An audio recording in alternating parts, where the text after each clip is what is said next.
নমস্কাৰ বন্ধু বান্ধৱীসকল, আজি মই এটা মিনি ব্লগ লৈ আহিছো। যেহেতু এয়া এতিয়া মই আপোনালোকক দেখাইছো। প্ৰথমতে এয়া হৈছে পুডিং, কেৰামেল পুডিং হয় এটো। সো এটো মই হিনাখন বনাইছিলো, যেহেতু ভিডিওটো দিয়া অলপ দেৰি হ'ল। দেখিছেনে খুবেই ধুনীয়া টেষ্টি হৈছিল। ডিজাৰ্টটো খুব ভাল হৈছিল, যেনেকৈ হোটেলত বনায় তেনেকৈ হৈছিল। খাবলৈ খুব টেষ্টি হৈছিল।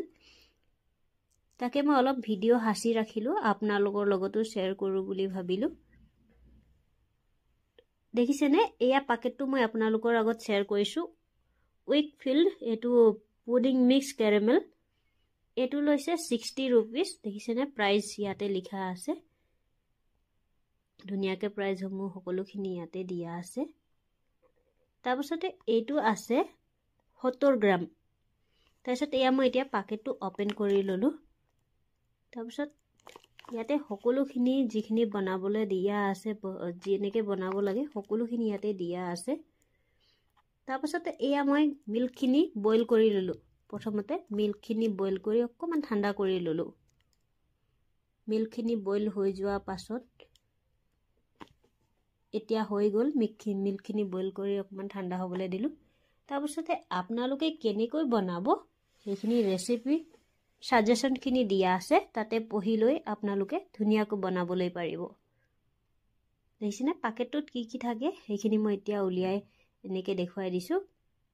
কেৰামেল টপিং আছে ইয়াতে ধুনিয়াকে পেকেটটোত।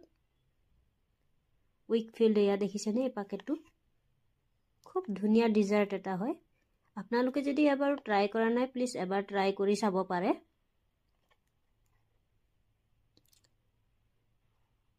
সো মই এতিয়া যেহেতু কেৰামেলখিনি মিক্স দিম পাউডাৰখিনি, সেয়ে মই এতিয়া যোনখিনি ওপৰত মিল্কৰ চামনি আছিলে সেইখিনি মই প্ৰথমতে অতৰাই লৈছো।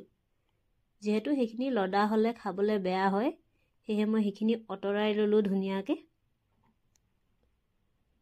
তাৰপিছতে দেখিছেনে এয়া মই পেকেটটো লৈ এতিয়া পাউডাৰখিনি তাতে এতিয়া মিল্কত মিক্স কৰি দিলো। তাৰপিছতে দেখিছেনে এতিয়া মই ইয়াত 3 মিনিট মান ধুনিয়াকে লো ফ্লেমত মই এতিয়া ধুনিয়াকে 3 মিনিটৰ কাৰণে মই এতিয়া বইল হ'বলৈ থৈছো। যেহেতু ধুনিয়াকে মই মিক্স কৰি অকমান বইল হ'বলৈ দিছো। এইখিনি 3 মিনিটৰ পাছত হৈ যাব ধুনিয়াকে বইল। দেখিছে এতিয়া মই ধুনিয়াকে লৰাই আছো স্পুনেৰে, যেহেতু স্পুন নলৰাৰে হেতু ঠিক হৈ যাব পাৰে। এনেকে মই ধুনিয়াকে লৰাই আছো। তাৰপিছত দেখিছেনে ইয়া উতলি উঠিছে, যেহেতু মিল্কখিনি ধুনিয়াকে। সো এতিয়া সেইখিনি কেৰামেলখিনি হৈ গল, যেহেতু ধুনিয়াকে এতিয়া বইল হৈ গল। 3 মিনিটৰ পাছত মই আকৌ এইখিনি